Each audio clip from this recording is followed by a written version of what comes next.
Good morning, Radhe Radhe and जय श्री कृष्ण। मेरे प्यारे बच्चों, कैसे हैं आप सब? बेटा, ये आखिरी सहाय बैच में आपका फिर से स्वागत है। हम लोग ने काफी चीजें ऑलरेडी कवर कर चुके हैं। नेशनल इनकम का पोर्शन, सर्कुलर फ्लो हम लोग ने पिछले वीडियोस में पूरा कवर कर लिया है। ठीक है, अभी हम लोग क्या करने वाले हैं उसके पहले आपके अभी हम क्या हुआ है, आखिरी सहारा बैच चल रहा है हमारा मैक्रो इकोनॉमिक्स के लिए, बोर्ड एग्जाम के लिए। इसमें 100% कॉन्सेप्ट क्वेश्चंस कवर होंगे और साथ में आपको नोट्स भी दिए जाएंगे। अच्छे, अच्छे, प्यारे-प्यारे। सर नोट्स कहाँ से मिलेंगे? नोट्स हमें मिलेंगे डिस्क्रिप्शन से, जिसका लिंक आपको डिस्क्रिप्शन में मिल जाएगा। और प्ले स्टोर पे अगर आप जाओगे तो सीए हेमंत बजाज के नाम से आपको एप्लीकेशन मिलेगा, वहाँ पे जाके आप ये नोट्स देख सकते हैं।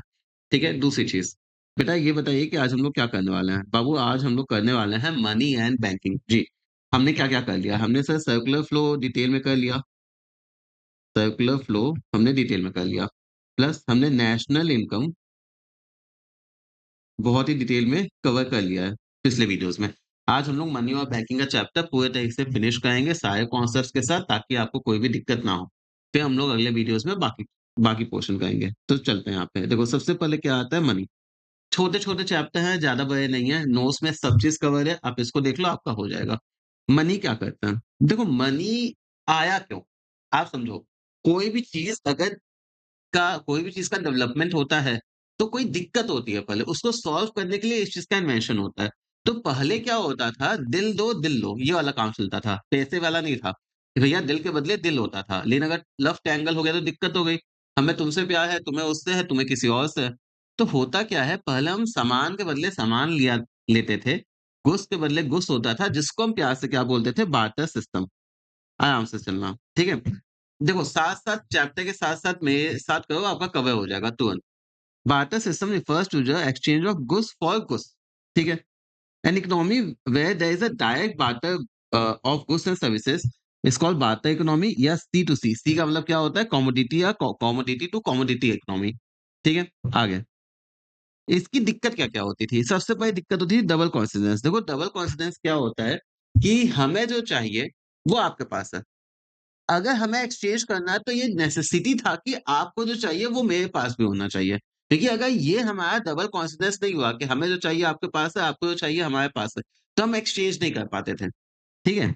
Double confidence of wants refers to simultaneous fulfilment of mutual wants, कि भैया अगर हमें तुमसे प्यार है तो तुम्हें भी हमसे प्यार है, मेरे को आपका दिल चाहिए तो आपको भी मेरा दिल चाहिए होगा, तभी काम बनेगा। एग्जाम्पल, हमें अगर गेहूँ चाहिए, आपके पास गेहूँ है और मेरे पास चावल है, लेकिन आपको क्या चाहिए? आपको चाहिए बाजरा, ठीक है? तो भैया हम तो गेहूँ आपसे लेने के लिए तैयार हैं, लेकिन आपको चावल चाहिए नहीं तो हम कुछ दे नहीं पाएँगे उसके बदले, तो यहाँ पे मेरा ट्रांज़ैक्शन ही नहीं हो पाएगा। Barter system can work only when both buyer and seller are ready to exchange goods, ठीक है? फिर lack of common wage of value. अब भैया देखो, क्या होता है कि हम लोग तैयार तो हैं, लेकिन मान लो कि गेहूँ और चावल की बात करते हैं। तो भैया 1 किलो चावल के बदले में कितना किलो गेहूँ होना चाहिए? मॉनेटरी वैल्यू थी नहीं, तो कैसे हम एक्सचेंज की वैल्यू डिटरमाइन करें? ये दिक्कत होता था। Since there is no common unit of value, क्योंकि आज तो पता है ना, अच्छा ये ₹10 का, ये ₹15 का। तो अगर ₹10 का सामान जाएगा, तो ₹10 का सामान आना भी चाहिए। Valuation of goods and services was very difficult. In the barter system, all commodities are not of equal value. Obviously, चावल, गेहूँ, बाजरा, कोई भी सामान, ठीक है? There is no common measure of unit, जिसके अगेंस्ट हम रेशियो को डिटरमाइन कर सकते हैं। आए क्या? In the absence of common measure the exchange ratio is fixed randomly. चलो भैया, इसके बदले ये ले लो, उसके बदले इतना ले लो, केवल तुक्के से होता था, रैंडमली होता था। व्हिच वन पार्टी, अब इसकी वजह से ऑब्वियसली किसी को फायदा होगा, किसी को नुकसान होगा। दूसरा पॉइंट हो गया। तीसरा पॉइंट हमारा क्या है? तीसरा पॉइंट हमारा lack of standard for deferred payment, contractual payment. यहाँ पे और कुछ नहीं बेटा, ये हमारे इंस्टॉलमेंट की बात करता है, ठीक है? या फ्यूचर पेमेंट की। देखो, समझो क्या होता है। यहाँ पे आपका हुआ, under barter system contract involving future payment और credit transactions can not take place. भैया आज तो आप समझो, आज आप हमें कोई सामान के बदले सामान दे रहे हो, तुरंत सौदा हो गया। आप बोलते हो कि आज हम आपको सामान दे रहे हैं कोई, आप मेरे को बाद में उसके बदले कोई गुड्स दोगे। अब उसकी क्वालिटी उस समय क्या होगी? क्या वैल्यूएशन होगा उसका? ये सब डिफ़िकल्टी आती थी। जैसे क्या-क्या रीज़न होता था? Arrangement of exact same quantity eight the time of payment. भैया आज तो हमने देख लिया ऐसा सामान है। अब भैया बाद में कभी कोई गुड्स होगा डेवलप, उसमें आप दोगे तो उसकी एग्ज़ैक्ट क्वालिटी पे आप 100% कॉन्फर्मेशन तो दे नहीं सकते। तो ये यहाँ पे दूसरा क्या होता है? Conflict regarding specific commodity. भैया एग्ज़ैक्टली आप उसका कोई रेप्लिका बना सकते हो, कोई दूसरा जैसे कि मैंने बोला मेरे को ये 5 किलो गेहूँ चाहिए। अब हो सकता है उस समय आप 5 किलो गेहूँ दो, लेकिन कोई और गेहूँ दो, सेम वो 5 किलो नहीं मिलेगा ना, तो वो वाला हो गया। अगला कमोडिटी टू बी पेड में लूज़ और गेन इट्स वैल्यू। आप इसको समझो जैसे कि अब अगर मान लो इसमें आते हैं कि एक गाय के बदले में हमें बकरी चाहिए। भैया गाय मान लो कि 6 महीने में उसको पोलियो होगा, पतली हो गई तो? दिक्कत होगी ना। मैं 6 बकरी दी लिटरली हँसी आएगी लेकिन सुनो, मैंने 6 बकरी दी और 1 गाय की बात की। भैया ये गाय अच्छी है, 6 महीने में वो मान लो प्रेग्नेंट हो गई, उसके बच्चे हो गए, मोटा गई तब या उसकी वेट कम हो गया, फिर पोलियो होगा उसको। तो भैया वैल्यू और क्वालिटी तो हैम्पर करती है ना, ये वाली बातें हो गई। मे लूज़ और gain value at the time of repayment.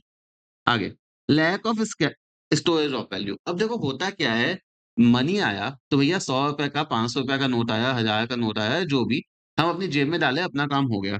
भैया मान लो कोई सामान मिला है तो उसको स्टोर करने अभी तो हमें अच्छे से होगा ना, मैं ऐसे तो कहीं रख नहीं सकते। ऐसे कहीं रखेंगे तो उसकी वैल्यू कम होगी, तो वहाँ पे अलग खर्चा लगता था हमारा। Difficult for people to store wealth for future because most goods like wheat, rice durability नहीं होती है। भैया आज अगर यूज़ नहीं किया तो खराब हो जाएगा। क्वालिटी दी तो यस या store of value equals time and effort और भैया ये हमारा क्या हो जाता था कॉस्टली भी होता था।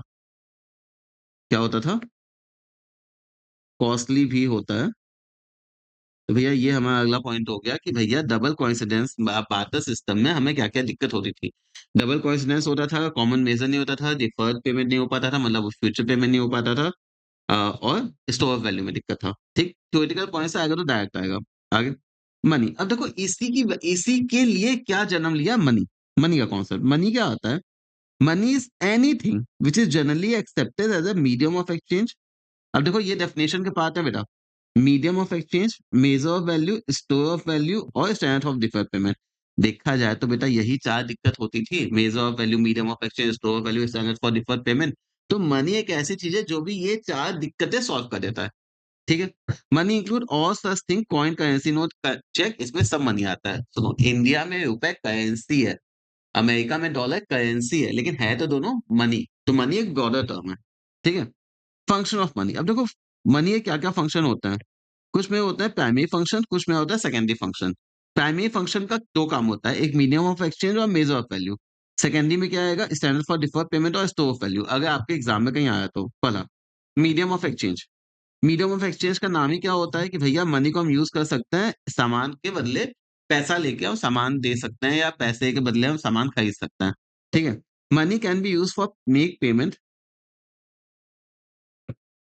For all transaction of goods and services. ठीक है? इट इज़ जैसे कि अभी आप अगर आप वीडियो देख रहे हैं, तो भैया वीडियो के लिए आपको नेट चाहिए। अगर आप इंटरनेट यूज़ कर रहे हैं, तो भैया उसका कभी न कभी कोई न कोई तो पैसा लगा होगा ना, तो सर्विसेज़ के बदले आपने पैसा दिया कि नहीं? वही है। Most essential function of money क्योंकि भैया सबसे बड़ी चीज़ ये होती है। Money has the quality of generally acceptability कि भैया जनरली हाँ भैया पैसे बदले ये काम आपका हो जाएगा। दूसरा है हमारा medium of exchange sorry major of value. इसका थोड़ा-सा ये लाइन गलत हो गया। ये क्या है? मेजर ऑफ वैल्यू,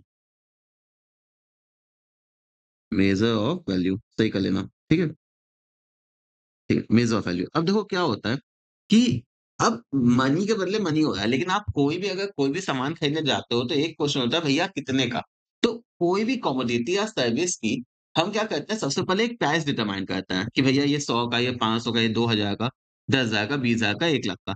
तो मनी क्या करता है किसी चीज़ की वैल्यू को डिटरमाइन करने में मदद करता है। क्या? Measure of value. Money works as a common denomination कितने का in which the value of all goods and services are expressed. When the value of the commodity is expense in terms of money इसी चीज को हम क्या बोलते हैं price. आगे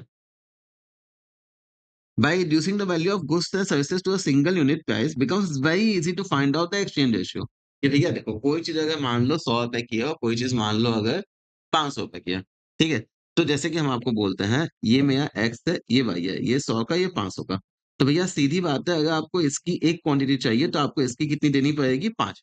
तो रेशियो क्या हो गया 5:1। ठीक है? तो हमने एक्सचेंज रेशियो डिटरमाइन करना बहुत ही आसान हो गया ना, जबकि बार्टर सिस्टम में बहुत दिक्कत होता था। ये हो गया अपना प्राइमरी फंक्शन। ठीक है? फिर हमारे पास 2 फंक्शन क्या है? स्टैंडर्ड फॉर डिफर्ड पेमेंट क्योंकि वहाँ पे दिक्कत होती थी, हम आराम से फ्यूचर में कर सकते हैं। क्यों?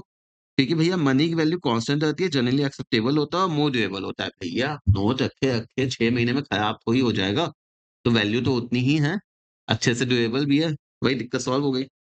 ये फंक्शन बहुत ही अच्छा क्यों है? क्योंकि इससे हम बोरो और लेंड कर सकते हैं। भैया आज उधार लेंगे, कल पैसा देंगे। बहुत बड़ी बात होती है। Lead to creation of financial institution. भैया फाइनेंशियल इंस्टीट्यूशन का तो मेन काम ही हो जाता है ना, लेंडिंग, लेंड करना, बोरो करना, इंटरेस्ट पे करना। तो ये सब कहाँ से पॉसिबल हुआ? डिफर्ड पेमेंट के बेसिस पे। बैंक का तो मेन काम यही होता है, financial institution type.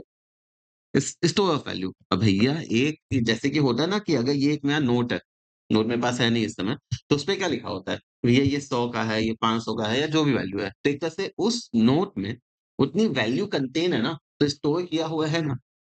Money can be used to transfer purchasing power from present to future. Money is the most economical convenient way of store wealth. कि भैया ये मेरे पास 2000 का नोट है, तो भैया इसमें वैल्यू है मेरे पास। 2000 के तो छोड़ो। Following advantage. Money is available for fractional denomination. 5, 10, 1, 7 हम इसको अलग-अलग डिनोमिनेशन में डिटरमाइन करके पेमेंट कर सकते हैं ना। पहले तो बार्टर सिस्टम में ये हो नहीं पाता था। अब भैया मान लो कि मेरे को गाय के बदले बकरी चाहिए, 1 बकरी दे रहे हैं तो गाय के आधी देंगे। आप सोचो ना, ऐसा थोड़ी पॉसिबल है। एक मान समझ गए ना? फिर मनी इज इज़िली पोर्टेबल। भैया जेब में डालो चल दो।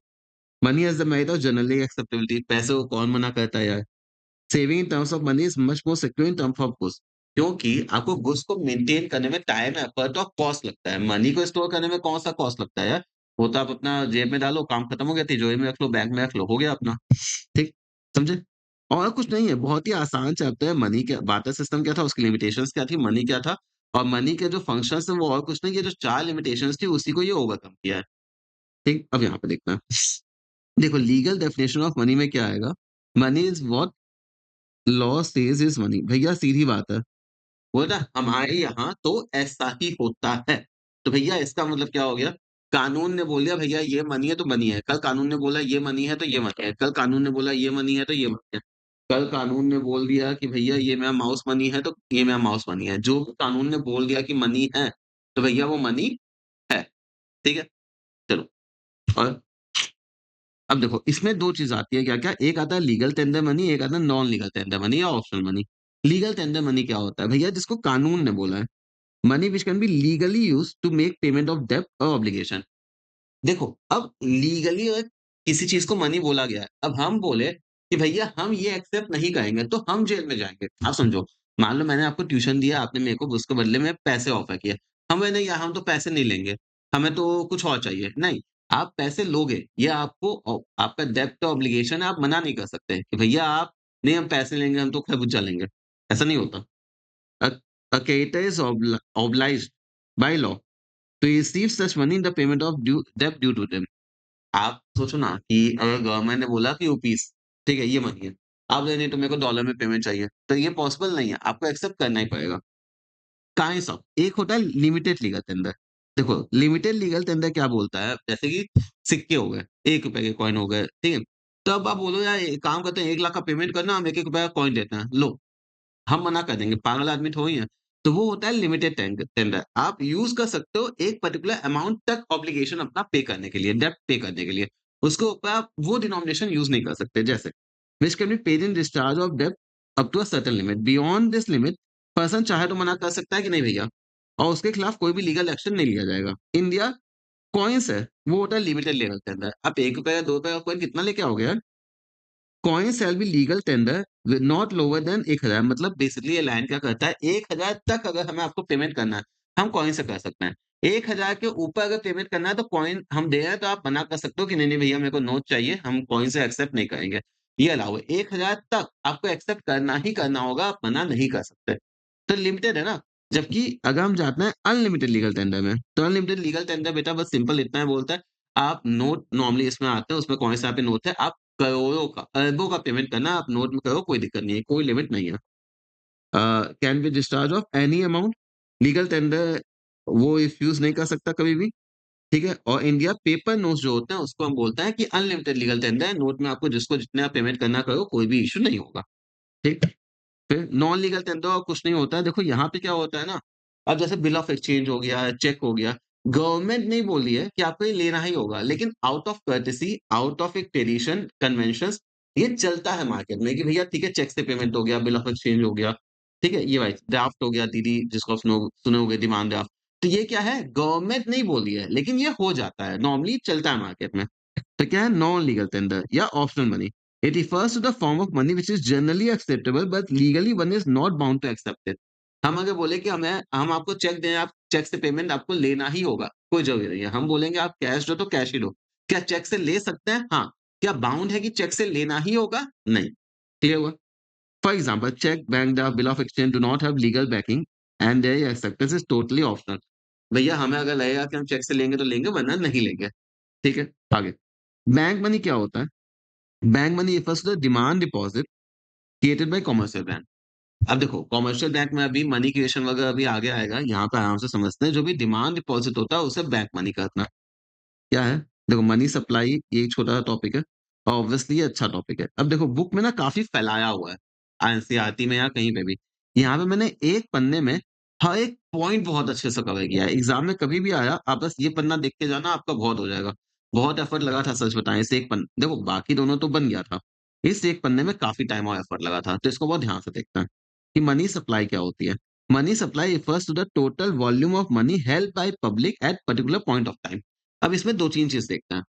Money held by public at particular point of time. इससे हमें एक चीज़ तो ये दिख गया कि भैया पॉइंट ऑफ टाइम है, तो मनी सप्लाई हमारा क्या है?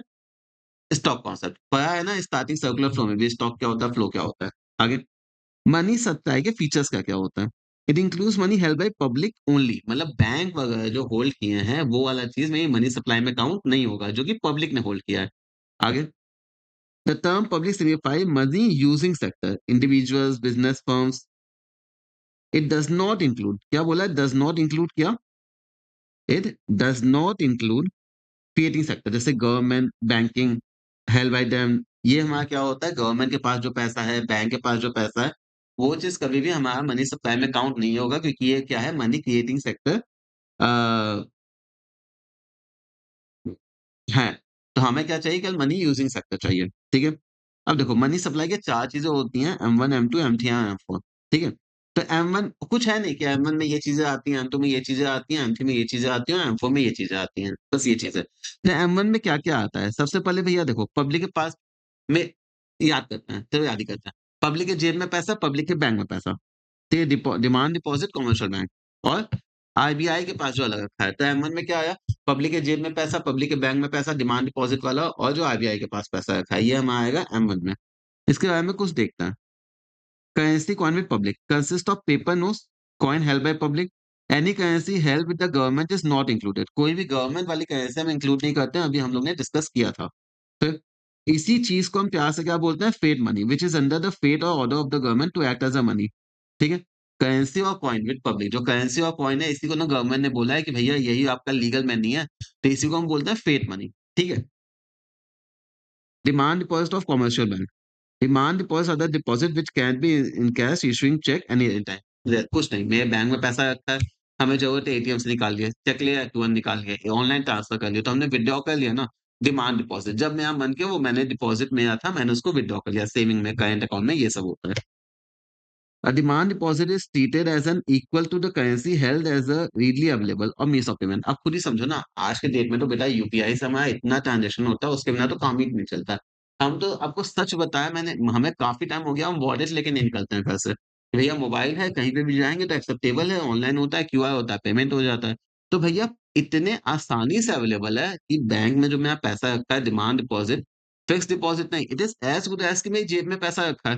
तो हम उसका तुरंत यूज़ कर लेते हैं ना, तो डिमांड डिपॉज़िट में वो भी आएगा, जो बैंक से चेक से निकालता है और demand deposit it is equal to the currency held. ठीक है, क्लियर हुआ? अब देखो, demand deposit are taken by the RBI. देखो, जो इंटर बैंक डिपॉज़िट होता है ना, कि एक बैंक ने दूसरे बैंक को दिया नेट बेसिस पे, demand deposit on a net basis that is इतना इंटर बैंक डिपॉज़िट नहीं लेता है। दूसरा क्या है? Inter bank deposit are deposit held by the bank on behalf of other, कि भैया पंजाब नेशनल बैंक ने अपना कुछ पैसा एक बार किसके पास डिपॉज़िट कर दिया? यूनियन बैंक के पास। तो बैंक में वो डिपॉज़िट तो आया, लेकिन वो डिपॉज़िट मनी सप्लाई में काउंट नहीं होगा। फिर से बोलते हैं, मोहन ने ₹100 दिया और पंजाब नेशनल बैंक ने यूनियन बैंक को ₹500 दिया। देखा जाए तो यूनियन बैंक के पास ₹600 आया ना, लेकिन जब मनी सप्लाई में काउंट होगा तो वो 500 नहीं होगा जो कि पंजाब से आया था, केवल कितना काउंट होगा ₹100 जो कि पब्लिक से आया था। आगे, such deposit do not form part of money supply, ठीक है? Do not belong to public, clear? Other deposit में क्या-क्या आता है? देखो ये 3 आइटम हो गए ना, वही हमारा ये पहला हो गया करेंसी वाला, डिमांड डिपॉजिट और अदर आरबीआई का देखना है। They includes deposit held by the RBI on behalf of the foreign bank or government public financial institution, मतलब कि जो आरबीआई दूसरों के बिहाफ पे पैसा होल्ड करता है वो भी मनी सप्लाई में आएगा M1 में। However, it does not include deposit of Indian government and commercial bank with RBI, मतलब भैया देखो, मेरी खुद की गवर्नमेंट का, मेरा कमर्शियल बैंक का पैसा अगर आरबीआई में है, तो वो M1 में नहीं आएगा। लेकिन अगर भैया फॉरेन बैंक है, गवर्नमेंट है, पब्लिक फाइनेंशियल इंस्टीट्यूशन है, वर्ल्ड बैंक है, आईएमएफ है, ये सब चीज़ें तो आएगा। तो क्या नहीं आएगा? खुद के बैंक का पैसा और खुद की गवर्नमेंट का पैसा जो आरबीआई के पास है, वो M1 में नहीं आएगा। क्लियर? अब यहाँ पे एक चीज़ देखना, एम और एच क्या होता है? एच का मतलब हाई पावर मनी, एम का मतलब मनी। यहाँ देखना। High power money is the money produced by the RBI and government. इसमें 2 चीज़ आती है, करेंसी हेल्ड बाय पब्लिक और कैश रिज़र्व। कुछ नहीं, ये सब आइटम बस ध्यान रखना है कि हाई पावर मनी में क्या आता है, इसमें क्या अंतर होता है। तो इसमें क्या आता है, करेंसी हेल्ड बाय पब्लिक और ये cash reserve with the bank, ये आता है मेरा हाई पावर मनी में, ठीक है?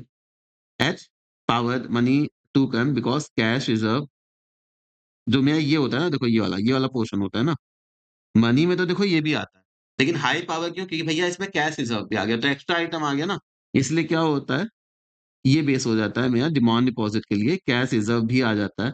तो अगर क्या होता है, मनी और हाई पावर मनी में मेन इसको हाई क्यों बोलते हैं? क्योंकि करेंसी के साथ-साथ इसमें कैश रिज़र्व भी आ जाता है, ठीक है? द ओनली डिफरेंस कि भैया demand deposit of bank while high power money में कैश रिज़र्व भी आता है। क्लियर हो गया? चलो, then money include demand deposit of bank और व्हाइल हाई पावर मनी में ये आता है। देन डिमांड डिपॉज़िट और ये। चलो, और M2 अब देखो क्या होता है यहाँ पे M1 M1 का मतलब क्या है? पहले के 3 आइटम जो थे ना, करेंसी विद पब्लिक और डिमांड डिपॉज़िट विद बैंक और अदर डिपॉज़िट विद आरबीआई, ये तो आएगा ही। उसके साथ-साथ M2 मतलब कि यहाँ पे क्या हो गया, 3 प्लस 1 आइटम हो गए। 3 आइटम पहले वाले, saving deposit of post office saving bank. Post office saving bank में हो गए, सेविंग डिपॉज़िट वो आएगा। M3 में क्या होता है? पहले वाला, अब ये सेविंग ऑफ पोस्ट ऑफिस नहीं, net time deposit with bank, मतलब वो एफडी वाला काम हो गया ना, वो वाला हो गया, ठीक है? और M3 हमारा क्या हो गया? बेटा M3 में M4 में क्या हो गया? मतलब ये वाला आइटम, ठीक है? ये पूरा आइटम, मतलब M1 और नेट टाइम डिपॉज़िट के साथ, अब पोस्ट ऑफिस तो था ही वहाँ पे, तो यहाँ पे नीचे पोस्ट ऑफिस कर लिए। Total deposit with post office excluding NSC, national saving certificate. एक बार फिर ये डिस्कस कर देते हैं, समझो। यहाँ पे क्या हुआ, मैंने M1 लिया, M1 के साथ क्या आ गया, पोस्ट ऑफिस का सेविंग वाला। फिर M3 में क्या आया, M1 के साथ आ गया मेरा यहाँ पे नेट टाइम डिपॉज़िट। अब M4 में क्या आया, M3 का मतलब M1 वाले 3 आइटम और वो नेट टाइम डिपॉज़िट प्लस ऊपर क्या सेविंग डिपॉज़िट था ना M2 में, यहाँ पे क्या आ गया, total deposit with post office आ गया। बस इसमें क्या नहीं लेंगे, नेशनल सेविंग सर्टिफिकेट को नहीं लेंगे। ये M1, M2, M3 और M4 होता है। ठीक है? आराम से देखो, प्रिंट आउट कर लो, लिख लो, फ़ायदा हो जाएगा। ठीक है? डाउनलोड कर लो। Important facts of money supply कहीं न कहीं आ जाता है। द 4 मेजर जो क्या होता है, लिक्विडिटी के बेस पे, जिसमें मेरा जो M1 होता है मोस्ट लिक्विड है, M4 में लीस्ट है। अब देखो ना, M4 में टाइम डिपॉज़िट आ गया, टोटल डिपॉज़िट से पोस्ट ऑफिस वाला आ गया, तो वो लिक्विड तो है ही नहीं। जबकि M1 में क्या था, करेंसी था, डिमांड डिपॉज़िट था, अदर आरबीआई वाला था। तो तुरंत पैसे में कन्वर्ट हो सकता है ना। M3 वाइडली यूज़ होता है मेजर ऑफ मनी के लिए। इसी M3 को हम क्या बोलते हैं, एग्रीगेट मनी रिसोर्स। और M1 और M2 जो हमारा नैरो कॉन्सेप्ट माना जाता है, क्योंकि इसमें काफ़ी चीज़ें नहीं लेता है। आप ही देखो ना, M2 में भी मैंने क्या लिया था, टाइम डिपॉज़िट वगैरह तो ये सब लिया नहीं। और M3 और M4 में क्या होता है, ब्रॉड कॉन्सेप्ट माना जाता है, ठीक है? मनी सप्लाई के लिए, बस। बेटा मनी का चैप्टर में इसके ऊपर कुछ भी नहीं है। मनी इतना सा आपका चैप्टर था, 20 मिनट में आपका लगभग कवर हो गया, 20-25 मिनट में। ठीक है? मनी में हमने क्या-क्या सीखा? बार्टर सिस्टम देखा, उसकी लिमिटेशंस थी। फिर मनी क्या होता है? मनी आया तो 4 फंक्शन क्या होता है? लिमिटेशंस कैसे हटा है? मनी सप्लाई देखे, क्या हो नहीं, फिर लीगल टेंडर मनी देखे, लीगल टेंडर में limited legal tender, unlimited legal tender, non legal tender. और फिर मनी सप्लाई देखिए क्या होता है? पब्लिक की हेल्प करती है। मनी सप्लाई के 4 मेजर होते हैं, 1, 2, 3, 4। उसको देख लिए, जो-जो आइटम उस आते हैं उसके बारे में भी डिटेल में देख लिए। बस, आपका अच्छे से रिवीजन हो गया। अब हम लोग किसमें जाएँगे? बैंकिंग, समझे? अब देखो, नोट्स का आई होप सो आपको फ़ायदा समझ में आया होगा। आप सामने एक बार देखे नहीं कि आपका नोट्स तो पूरा तैयार हो गया। बैंकिंग में अब देखो, अब जब हम जाएँगे, तो बैंकिंग में भी बहुत ही आसान और मज़े की बात सच बताऊँ, मैं आपको एक चीज़ बताता हूँ। बैंकिंग एक्चुअली बड़ा इंटरेस्टिंग चैप्टर है, ठीक है? सुनो, हाफ एन आवर हमें दे दो, आधे घंटा लगभग दे दो, आधे घंटा 40 मिनट, बैंकिंग भी एकदम तमीज़ से आपका तैयार करवा देंगे। सुनो, सबसे पहले हम लोग इसको कैसे सीखेंगे? बेटा कमर्शियल बैंक को हम लोग हमेशा क्या बोलेंगे? बच्चा, क्या है? बच्चा। और भैया सेंट्रल बैंक को हम क्या बोलेंगे? पप्पा। सेंट्रल बैंक हमारा क्या हो गया? पप्पा। ठीक है? अब देखो commercial bank. Commercial bank is an institution which perform the following function. Function of accepting deposit, granting loan, making investment. भैया देखो एम ऑफ अर्निंग प्रॉफिट। भैया देखो जो कमर्शियल बैंक होता है उसका बस उसका टारगेट ही क्या होता है? डिपॉजिट लो, लोन दो, कहीं इन्वेस्ट करो ताकि कुछ कमाई हो सके। बैंक वाला कभी भी आपका दोस्त नहीं होता है। इस पर ठीक है? तो इंटरेस्ट डिपॉजिट एक्सेप्ट करो, लोन दो, इन्वेस्टमेंट करो ताकि हमें प्रॉफिट हो सके, ये टारगेट होता है। बोरोइंग रेट क्या होता है? The rate of interest at which the commercial bank accept deposit from household.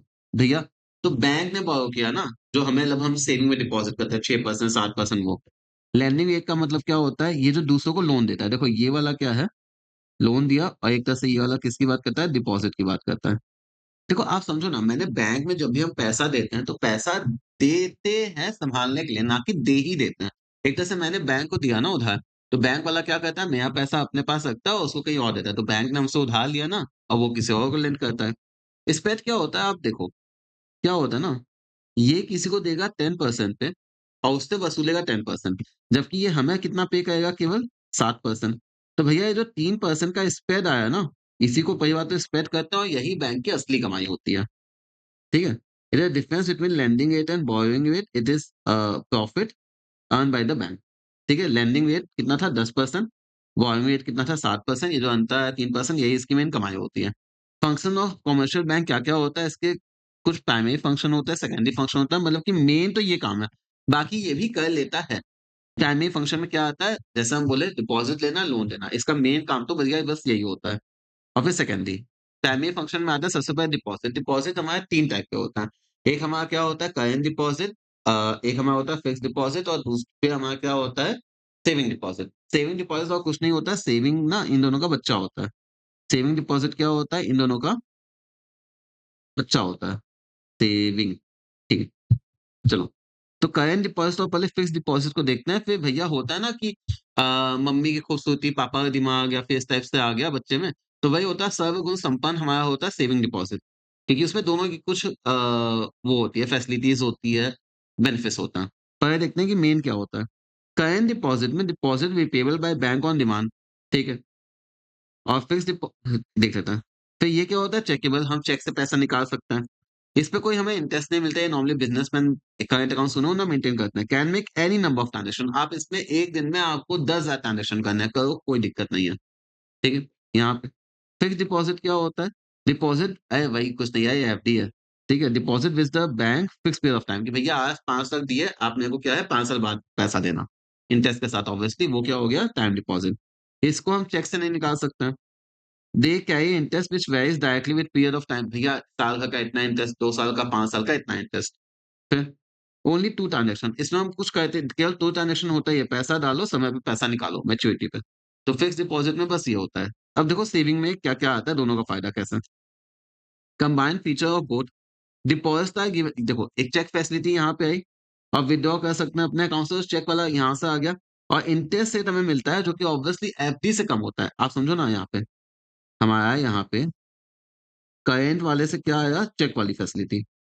अब भैया यहाँ से हमारा एफडी वाले से क्या आ गया? इंटरेस्ट वाला। ऑब्वियसली इंटरेस्ट एफडी से कम मिलता है क्योंकि हम बीच में पैसा निकाल लेते हैं, लेकिन ये दोनों बेनिफिट मिला ना यहाँ पे हमें सेविंग में, ठीक है? तो ये हमारा हो गया primary function accepting of deposit. अगला हमारा क्या है? Advancing of loan. बेटा देखो एडवांसिंग ऑफ लोन इतना प्यारा काम है क्योंकि धंधा ही यही है, लोन देना। बैंक का धंधा ही क्या है? लोन देना। बैंक का चार्जेस, बैंक क्या करता है? चार्ज करता है high rate of interest on loan which they offer on deposit, mainly the source of income. अभी सीखा था ना कि भैया 7% पे लोन बोरो करेगा, 10% पे देगा, ये तो इस पे तो उसकी इनकम थी। अब देखो वो लोन कैसे-कैसे देता है? एक होता है कैश क्रेडिट, आराम से समझना। इसको हम लोग क्या होता है ना सीसी लिमिट बोलते हैं। इसको हम लोग क्या बोलते हैं? CC limit. अब देखो इसमें जो मेन काम है मैं आपको बता, हम बैंक के पास गए, हम उसको बताएँ कि भैया ये हमें पैसा चाहिए, बोलेगा कोई सिक्योरिटी है? हम बोले सिक्योरिटी तो ऐसा नहीं है, मकान-वकान। अच्छा आपका धंधा चल रहा है? हाँ, धंधा चल रहा है। आपके पास दुकान में सामान है? हाँ, है। चलो आप हाइपोथेटिकल कर दो कि भैया वो आप मेरे पास गिरवी रखे हो। एज़ अ सिक्योरिटी चलो आपका बिज़नेस चल रहा है तो हम आपको देंगे। ऑब्वियसली अच्छे बिज़नेसमैन को मिलता है। अब क्या होता है आपका मैंने 5 लाख की लिमिट कर दी। बहुत ध्यान से समझना। 5 लाख की मैंने आपको पैसा नहीं दिया, लिमिट दे दी कि इस 5 लाख में से 5 लाख तक आप बैंक से विथड्रॉ कर सकते हो और इंटरेस्ट किस पे लगेगा? इस 5 लाख में से जितना पैसा आपने जितने दिन के लिए विथड्रॉ किया, मान लो आपने 50,000 विथड्रॉ किया 5 दिन के लिए, तो इंटरेस्ट किस पे लगेगा? उस 50,000 पे लगेगा, वो भी केवल 5 दिन के लिए, ठीक है? यहाँ पे क्या हो गया? Cash credit refers to a loan given to the borrower against in current asset. ध्यान रखना पहली चीज़, क्रेडिट लिमिट हम यहाँ पे सैंक्शन करते हैं and the amount is credited to his account. Important क्या है? Borrower may withdraw any amount within the limit and सबसे important interest is charge on the amount actually withdrawn. मेरे अकाउंट में पैसा आ गया दैट डजंट मीन कि उस पे इंटरेस्ट लगेगा। उसमें से जितना पैसा मैंने विथड्रॉ किया, जैसे मैंने बोला ना 5 लाख की लिमिट हमें दी हुई है, 50,000 विथड्रॉ किए 6 दिन के लिए। तो भैया उस 50,000 पे केवल 6 दिन का इंटरेस्ट लगेगा, ठीक है? डिमांड लोन नॉर्मल है यार। Demand loan refers to the loan which can be called on demand by bank। Bank जब चाहे वो लोन को वापस माँगा सकता है। Entire sum of money of loan credited. अब भैया आप उस पैसे को यूज़ करो ना करो वो आपकी दिक्कत है। मैंने आपके अकाउंट में 5 लाख रुपए डाल दिया, आप 5 लाख रुपए वैसे का वैसे रखो, हमें मतलब नहीं है। बैंक वाला उस पे इंटरेस्ट चार्ज करेगा। यहाँ पे इम्पोर्टेंट क्या है? इंटरेस्ट इज़ ऑन एंटायर सम। आपके यूज़ से हमें मतलब नहीं होता। शॉर्ट टर्म लोन सेम कहानी है बस शॉर्ट पीरियड के लिए। Personal loans against collateral security वो गाड़ी बोलना है। पर्सनल लोन है ना, तो बाइक का लोन हो गया, कोई सामान के लिए लोन हो गया, कार लोन हो गया ये सब। Entire sum of loan is credited to the account and interest payable on the entire sum. ठीक है? फिर note a financial institution can be a banking institution only. क्योंकि भैया देखो फाइनेंशियल इंस्टीट्यूशन एनबीएफसी भी बहुत सारे हैं, मुथूट फाइनेंस वगैरह। लेकिन एलआईसी भी आप एक एक हद तक बोल सकते हो, ठीक है? क्या होता है कि बैंक तभी होगा जब ये मेन 2 काम करता है, क्या? दोनों काम करता है, एक्सेप्टिंग डिपॉजिट, एडवांसिंग लोन। ठीक है? देखो जैसे कि एलआईसी है ना, तो वहाँ पे हम डिपॉज़िट कर सकते हैं, ठीक है? उसके अगेंस्ट एलआईसी वगैरह हो जाती है। लेकिन हम क्या है ना कि वहाँ से ऐसे वो उसका मेन काम नहीं है कि लोन लेना है, एक्सेप्ट डिपॉज़िट करना लोन देना, तो उसका मेन ये काम तो है नहीं। तो वो फाइनेंशियल इंस्टीट्यूशन आप टाइप बोल सकते हो, लेकिन वो बैंक नहीं कहलाएगा। एनबीएफसी, मुथूट फाइनेंस वगैरह टाइप, ठीक है? उसका मेन काम ये तो नहीं है। तो भैया वो बैंक नहीं कहलाएगा, वो क्या हो गया NBFC, non banking financial institution, ठीक है? आगे ये अपना क्या हो गया प्राइमरी फंक्शन। अब सेकेंडरी फंक्शन तो बहुत ही सस्ता है, कुछ एक्स्ट्रा चीज़ें बैंक हमारे लिए कर देता है। जैसे ओवरड्राफ्ट फैसिलिटी। ओवरड्राफ्ट क्या होता है? समझो हम बैंक में जाके पहले ही बात कर लेते हैं कि सर देखिए क्या होता है कि मेरी 50,000 की चेक मार्केट में लगी हुई है। मेरे बैंक में 45,000, ठीक है? अब अगर मान लो चेक आ गया, बैलेंस कम होने की वजह से मेरा चेक बाउंस हो गया, तो मेरी तो मार्केट में बहुत बदनामी होगी। तो मैंने पहले ही बोल दिया कि अगर मान लो कि 10-20,000 आए, 10-20,000 50,000 जो भी अमाउंट का डिस्कस हो गया, अगर वो कम हो तो आप उसको सैंक्शन कर दिया करो। हम आपको क्या करेंगे उस पे पेमेंट कर देंगे, जितना कम होगा वो इंटरेस्ट के साथ कर देंगे। तो मैंने एक तरह से जितना पैसा अकाउंट में मेरे था, लोन ही एक टाइप का हो गया। मैंने उससे ज़्यादा विथड्रॉ कर लिया ना, तो वो हो गया overdraft. It was the facility which the customer is allowed to overdraw his current account up to a certain limit। कि भैया बैंक में तो 1 लाख रुपए है, हम अभी बैंक से विथड्रॉ कितना करके चल रहे हैं, 2.5 लाख रुपए। तो वो जो 1.5 लाख एक्स्ट्रा हुआ ना, 1 लाख तो मेरा था, 2.5 लाख विथड्रॉ हुआ। तो भैया ये जो 1.5 लाख एक्स्ट्रा विथड्रॉ हुआ, उस पे मेरा इंटरेस्ट लगेगा। बैंक से मेरा जितना अमाउंट था, मुझसे ज़्यादा विथड्रॉ कर लिए। ऑब्वियसली बैंक से बात करता हूँ, ये अच्छे कस्टमर को मिलता है। Discounting of bill of exchange. देखो वैसे तो आपको आना चाहिए, फिर भी हम बता देते हैं। ये एक बंदा है, ये एक बंदा है। इसने किया सेल, इसने किया क्या? परचेज़। ये कितने का था? मान लो 10,000 का। ये कितने का किया? 10,000 का। हुआ क्या कि भैया ये काम हमें इसका पैसा देना है 3 महीने बाद। ये बी है, ये ए है। ठीक है? तो ए ने बी को बोला पैसा दे, बोला दे देंगे। कब देगा? 3 महीने बाद। 3 महीने बाद देगा लिख के दे। तो भैया क्या हुआ यहाँ पे? इसने एक चिट्ठी बनाई, इसकी क्या की फ़ोटोकॉपी इसको दी, बोलो साइन करो। क्या? कि भैया तुम 3 महीने बाद हमें ₹10,000 दोगे। ये काम हो गया।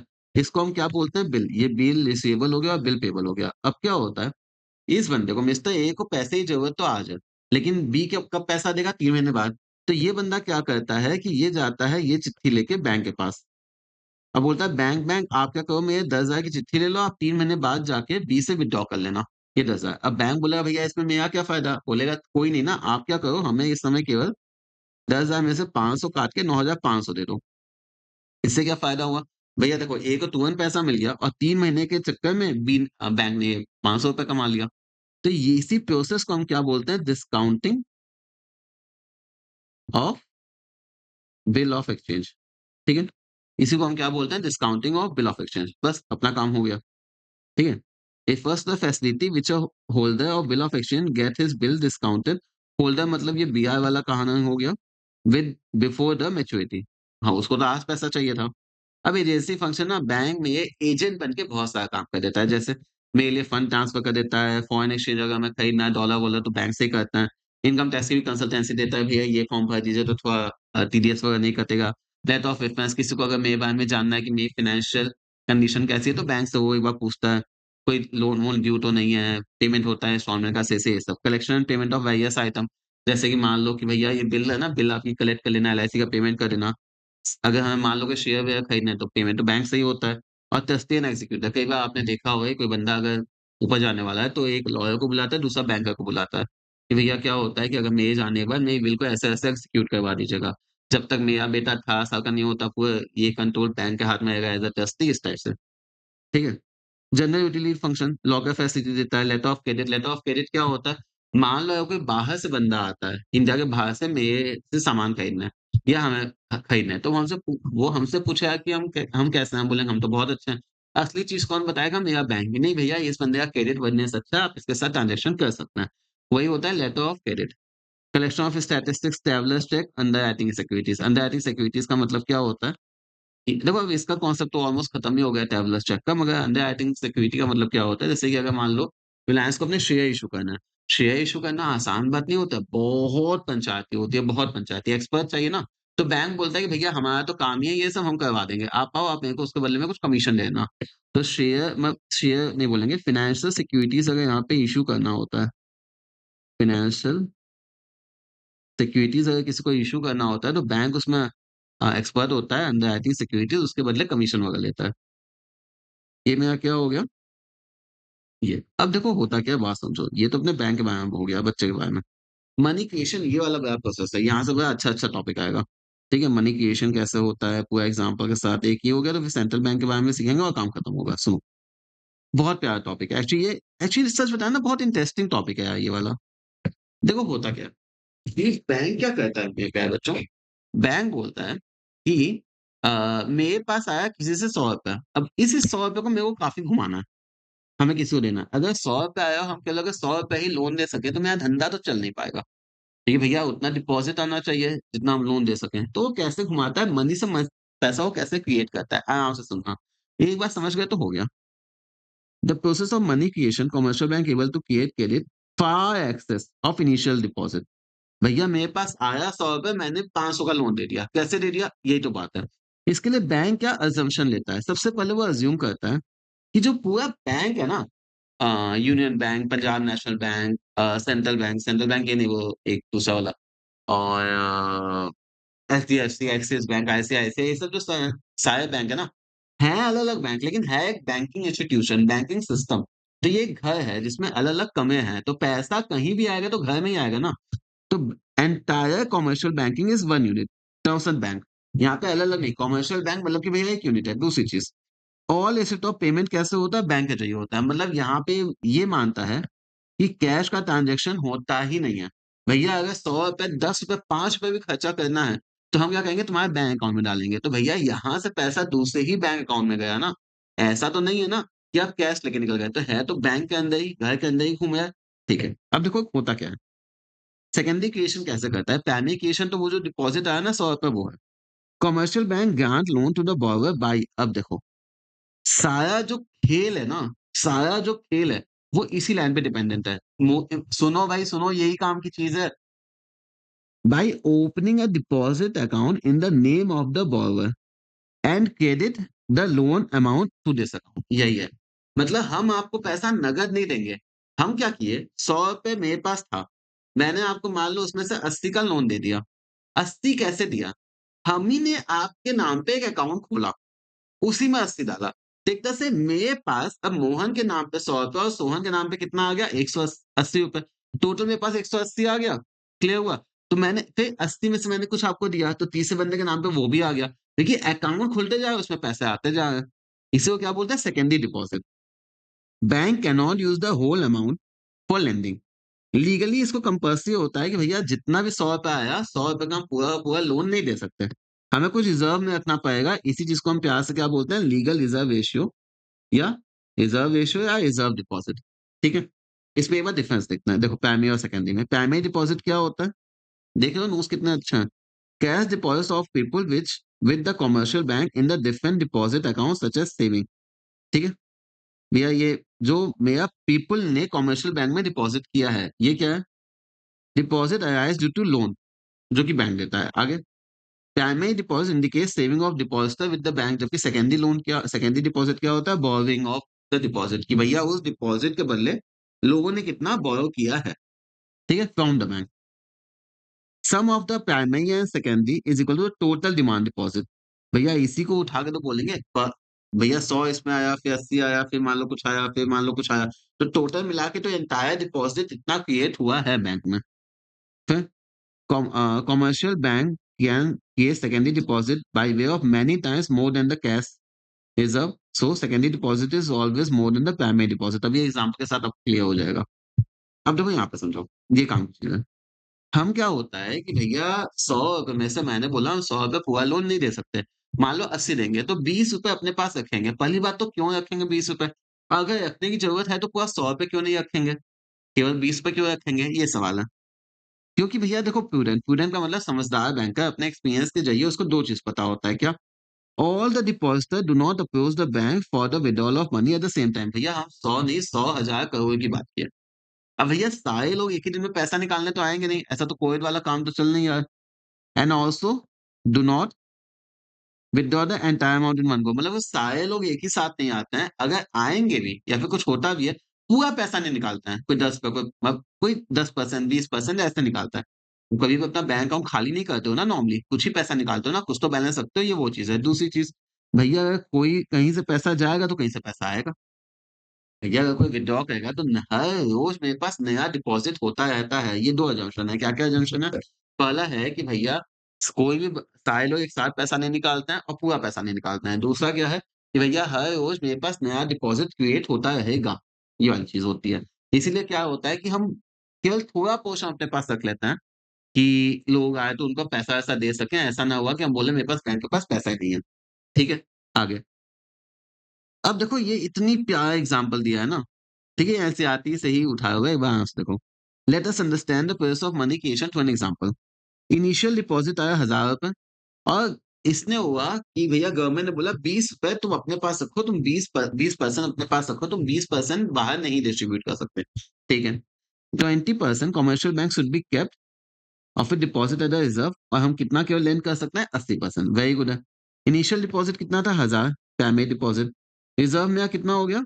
200। इसका मतलब हम भैया लोन के लिए कितना दे सकते हैं? केवल 800। ठीक है? अब देखो, suppose the whole money is taken by the borrower and according to the assumption कि भैया ये आएगा तो होंगे बैंक नहीं। तो भैया देखो मेरा सेकंड फेज़ में ये जो ₹800 मैंने किसी को दिया, 1000 में से ये जो मैंने ₹800 लोन दिया, ₹800 आएगा कहाँ? डिपॉज़िट के रूप में मेरे पास ही तो आएगा। ठीक है? अब भैया इसका 20% मैंने फिर से रख लिया। तो भैया मैंने फिर से कितना लोन दिया? 640। 640 भी घूम के तो मेरे पास ही आएगा। आप समझे? हमें क्या हुआ, मैंने जो डब्बा खोला आपके नाम का अकाउंट, मैंने पहली बात तो उसमें पैसा डिपॉज़िट किया। अब वो जो मैंने पैसा डिपॉज़िट किया उसमें से भी आपने सारा विथड्रॉ तो किया नहीं ना, समझे? 20 प म सारा उसका मैंने फिर से लोन दिया ही नहीं ना। 20% मैंने अपने पास रखा, बाकी 80% का दिया। फिर सेम कहानी रिपीट की है। तो यहाँ पे क्या हुआ कि भैया फिर 80% का लोन दे दिया, वो भी घूम के मेरे पास ही आएगा और कहानी चलती रहेगी। तो यहाँ पे क्या होता है, हम आपको बता रहे हैं कि इसका एंड कहाँ पे होता है। सुन लो, इसका एंड यहाँ पे होता है जब मेरा कैश रिज़र्व का टोटल किसके बराबर जाता है? इनिशियल डिपॉज़िट का। ये बहुत इंपॉर्टेंट पॉइंट है, ये एग्ज़ाम के लिए इंपॉर्टेंट है जो अभी मैंने बताया। सुनो एग्ज़ाम के लिए इंपॉर्टेंट है कि भैया ये इसका अब सर ये तो चलता जाएगा ना पूरा, एंड कहाँ पे होगा? जब मेरा कैश रिज़र्व का टोटल इनिशियल डिपॉज़िट के बराबर आ जाता है, तब जाके ये साइकिल मेरी एंड होती है। ठीक है? विथ इनिशियल डिपॉज़िट ऑफ 1000 मैंने यहाँ पे कितना क्रिएट कर दिया? 5000। सर आपको कैसे पता 5000 है? फॉर्मूला दिया हुआ है, अभी आगे डिस्कस करें मल्टीप्लाई का। व्हिच मीन्स इनिशियल डिपॉज़िट का यूज़ करके मैंने 5 टाइम्स इस केस में कन्वर्ट कर लिया। हर केस में 5 टाइम्स नहीं होगा, डिपेंड करता है लीगल रिज़र्व रेशियो पे, ठीक है? इस केस में 5 टाइम्स हो गया, कि मैंने भैया 1000 का यूज़ करके 5000 का अपना क्रेडिट क्रिएशन कर लिया। मल्टीप्लायर हमें डिटरमाइन करता है कैसे?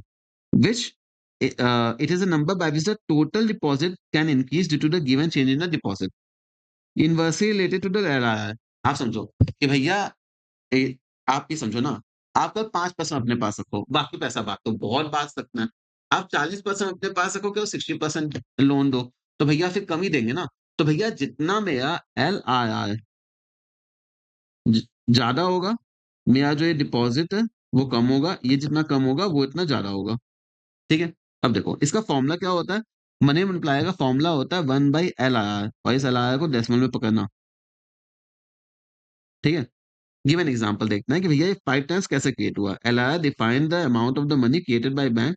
अगर ये हाई है तो ये लेफ्ट होगा लोगों को लोन देने के लिए जिससे हम लेस क्रिएट कर पाएंगे। अभी जो डिस्कस किया वही है। एग्जांपल 1000 मेरे पास इनिशियल डिपॉजिट था और लीगल रिजर्व रेशियो मान लो कितना है 12.5%, ठीक है? तो भैया 1 बाई एलआरआर का मतलब होता है 1 बाई 12.5% और 1 बाई 0.125। 100 पे कितना आएगा 8 टाइम्स ऐसे, ठीक है? अगर इसे आपको पहले एग्ज़ाम्पल के हिसाब से देख लो तो 1/20% था, मतलब 1/0.2 था, तो वहाँ पे कितना हो गया 5 टाइम्स। ये होता है अपना मल्टीप्लायर। इस केस में कितना आएगा 8000। आप ऑब्वियसली ना कोई क्वेश्चन आएगा तो आप ये टेबल कितना बनाने जाओगे? पॉसिबल ही नहीं है, डेसिमल में सोचो कितना चला जाएगा? तो हम सीधा कहते हैं कि कहाँ पे मेरा जाएगा? कि टोटल कैश रिज़र्व का टोटल कितना होता है इनिशियल डिपॉज़िट के बराबर और कितना गुना ये इनिशियल डिपॉज़िट से हम मनी बना सकते हैं, ये डिपेंड करता है एलआरआर पे। फ़ॉर्मूला क्या होता है 1 बाई एलआरआर इतना टाइम्स आता है, इसी को हम क्या बोलते हैं मल्टीप्लायर। डन। आगे। अब देखो यहाँ पे कुछ फ़ॉर्मूले होते हैं, दिए हुए हैं।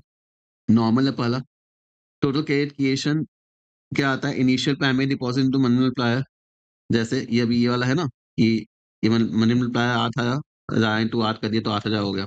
टोटल क्रेडिट क्रिएशन वही इनिशियल डिपॉज़िट आप इसको यही फ़ॉर्मूला ऐसे डाल सकते हो। आप सीधा देखो यहाँ पे आप क्या लिख सकते हो 1000 इंटू 8 या आप लिख सकते हो 1000 इंटू 1 बाई 0.125। बात तो वही हुई और इधर से आपका यही फ़ॉर्मूला घूमा है। आप इनिशियल डिपॉज़िट क्या होता है टोटल डिपॉज़िट बाय मल्टीप्लायर। जैसे कि हम एक अगर ये नंबर के साथ हम आपको दे दें ताकि आपको दिक्कत ना हो हर जगह, ठीक है? तो मनी मल्टीप्लायर आपका क्या हो गया 1 बाई 0.125 या 1 बाई 12.5%, ठीक है? ये आपका क्या हो गया टोटल डिपॉज़िट 1000 इंटू 8 या 1000 इंटू 1 बाई 0.125। ये क्या हो गया आपका 8000 बाई 8 किए, तो मैं आ गया इनिशियल डिपॉज़िट, ठीक है? हमें चाहिए यहाँ पे मनी मनी मल्टीप्लायर, तो ये कितना आ गया 8000 बाई इनिशियल डिपॉज़िट कितना हो गया 8 और भैया ये टोटल डिपॉज़िट मेरा कितना हो गया primary plus secondary. Primary secondary मिला के बेटा ये 8000 हुआ था, ठीक है? ये वाला जो जैसे यहाँ पे 5000 आया था ना, तो फर्स्ट डिपॉज़िट तो ये मिला के आया था अपना, ठीक है? जैसे इस केस में अपना कितना था अब इस वाले केस को पकड़ लेते तो 5000 वाला कहाँ ही था।